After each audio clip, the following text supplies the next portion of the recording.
Salam sejahtera. Akhirnya Ketua Penerangan PAS Pemuda, yaitu Ahmad Fadli Sari, bersuara dan menyatakan tentang kiasan biawak beliau kemarin.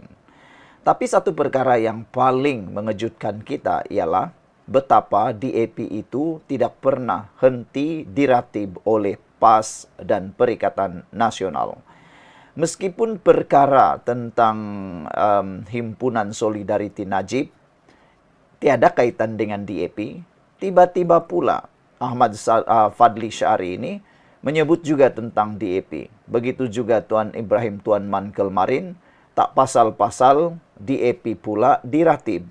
Baiklah, sebelum saya nak teruskan ulasan dan laporan berita hari ini, saya nak tanya kepada anda semualah. Kenapa agak-agaknya PAS ini terlalu fobia dengan DAP? Bukan apalah kan, saya pun bukan ahli DAP, saya pun bukan pengikut DAP, saya pun tak berminat dengan DAP. Cuma yang saya nak tanya ialah, kalaulah tiba-tiba DAP itu tiada dalam dunia politik di Malaysia, agak-agak amankah PAS, amankah UMNO? Atau nak soal jugalah, kalau tiada DAP, agak-agak siapa yang akan diratib terus oleh PAS? Sebab memang laku keraslah DAP ini.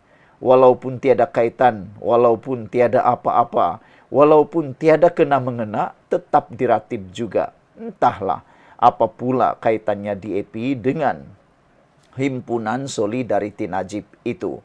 UMNO nyatakan mereka tidak meneruskan Himpunan Solidariti Najib kemarin. Tiba-tiba pula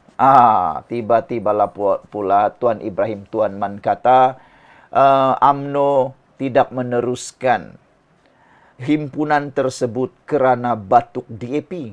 Entahlah, dah diberitahu oleh UMNO tiada kaitan dengan DAP, tapi kerana menghormati arahan dan titah yang di Pertuan Agong, titah daripada Istana Negara. Itu saja, tak mahu kelihatan, tak mahu dilihat dan tak mahu derhaka. Tapi tiba-tiba DAP pula yang diratib oleh PAS.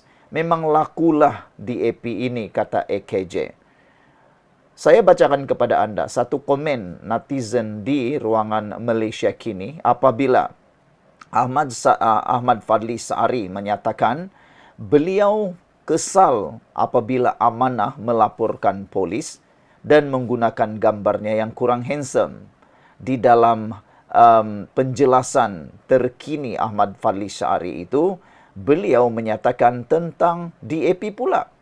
Beliau kata laporan polis yang dibuat oleh pemuda Amanah itu sesuatu yang mengesalkan dan kata beliau, tak apalah, laporan polis ini juga membuktikan pemuda Amanah masih lagi ada. Membuktikan pemuda Amanah hiduplah, maksud dia macam tu, dan setidak-tidaknya ada aktiviti yang boleh dilaporkan di dalam buku mesyuarat tahunan, kata beliau lagi. Lagipun jika tidak pertahankan DAP, apalagi yang boleh mereka lakukan, sindirnya lagi. Bila masa pula dalam isu ini tiba-tiba pemuda Amanah mempertahankan DAP pula. Entahlah apalah yang terfikir oleh Ahmad Fadli Syari ini. Nak tanya itulah sebab saya tanya tadi. Kalau tiada DAP, agak-agak siapalah yang akan diratib oleh PAS, oleh Ahmad Fadli Syari ini. Kalaulah ditakdirkan DAP itu tak ada, siapa yang akan beliau akan pergunakan, ditunggang untuk diratib pula? Menurut saya mungkin mereka akan kebingungan dan tiada bahan untuk diratib lagi. AKJ kata dari UMNO MCA dalam kerajaan sampai ke Bersatu, PAS dari blok pembangkang asik meratib nama DAP. Tiada yang boleh menafikan itu. DAP tetap laku keras. Malah NGO seperti Perkasa dan Ummah pun turut serta. Semuanya, hanya kecuali MCA, bercakap tentang betapa komunisnya DAP. Dikatakan DAP mengancam kedudukan orang Melayu. Walhal sejak merdeka yang pegang segala kuasa adalah orang Melayu, kata AKJ. Betul, bodoh sangatkah pemimpin-pemimpin Melayu sehingga membiarkan DAP kekal jika benar DAP membawa agenda yang memudaratkan negara, kata AKJ. Bukankah PAS pun pernah jadi kerajaan? Kenapa tak ada usaha mansuhkan DAP ketika itu kalau betul DAP itu mengancam kedudukan orang Melayu dan juga mengancam kestabilan Malaysia? Kenapa tidak dimansuhkan saja atau diharamkan saja DAP? Itu persoalan AKJ. Bukankah PAS pun pernah jadi kerajaan? Kenapa tak ada usaha nak mansuhkan DAP ketika itu? Yang nyata, PAS pernah bergabung dengan DAP dulu. Waktu itu katanya DAP bagus, DAP harus diundi. Tapi sekarang ini tiap-tiap hari DAP punya salah. Sehingga ada satu netizen menyindir. Kata beliau, jangan-jangan lama-lama tak boleh buang air besar. Sembelit pun silap-silap akan jadi salah DAP, kata seorang netizen dalam ruangan komen di Malaysia kini. Beliau kata, jangan-jangan kerana sembelit pun DAP juga yang diratib, katanya. Mungkin masa tu PAS masih bodoh lakut, katanya. Bersekongkol memudaratkan orang Melayu kalau ikut bahasa rutin pemimpin-pemimpin PAS. Dulu PAS DAP tak apa. Sekarang DAP, UMNO tunduk kepada DAP. Salah pula. Kadang-kadang hairan juga kan, kata beliau. Mana perginya akal fikiran pengikut-pengikut PAS ini yang terlalulah taksub sangat dengan pemimpin-pemimpin mereka soal beliau di dalam ruangan Malaysia kini.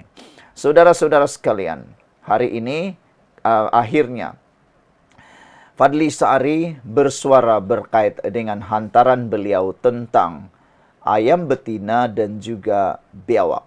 Dia kesal dengan amanah yang lapor polis guna gambarnya kurang handsome. Ada netizen kata, kalau orang yang buat laporan polis, kesal lah pula. Tapi kalau dia yang arah buat laporan polis, tak kesal lah pula, kata mereka.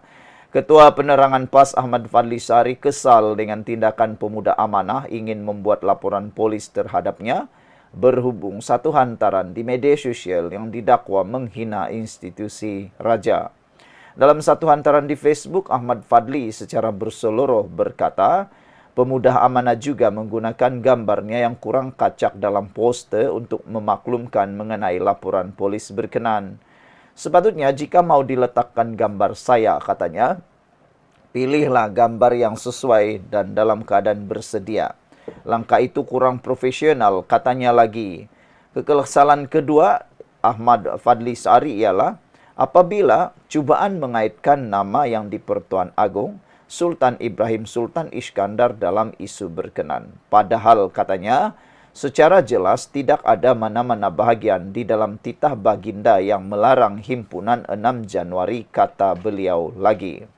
UMNO dan PAS sebelum ini bersetuju mengadakan Perhimpunan Solidariti untuk Najib yang akan menghadiri perbicaraan di Mahkamah Rayuan Putrajaya Isnin ini. Bagaimanapun, UMNO mengumumkan tidak akan menghadiri perhimpunan itu selepas Istana Negara meminta semua pihak menghormati perlembagaan dan undang-undang berhubung sebarang permohonan banduan untuk mendapatkan pengampunan atau meringankan hukuman. Saudara, pun begitu Ketua Pemuda UMNO Akmal Saleh mengumumkan akan hadir pada perhimpunan itu secara kapasiti peribadi.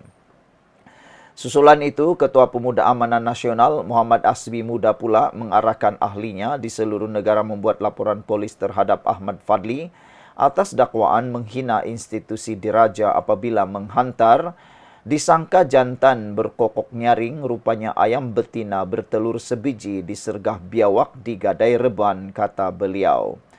Mengulas lanjut, Fadli berkata pihak yang sangat bimbang dan membidas UMNO ikuran penyertaan bersama PAS sebelum ini ialah Lim Guan Eng. Walaupun pemimpin UMNO membalas kenyataan Lim Guan Eng ini, tetapi akhirnya apa yang didesak oleh Lim Guan Eng dilaksanakan oleh UMNO dengan kononnya berpandukan titah agung yang mereka sendiri pilih untuk memahami bukan dengan maksud yang sebenar. Pandai-pandailah kamu nilai Pandai-pandailah kamu memikirkan dengan akal Anda sendirilah apa yang benar dan apa yang tak benar. Sekian dulu untuk kali ini. Jangan lupa tinggalkan komen Anda.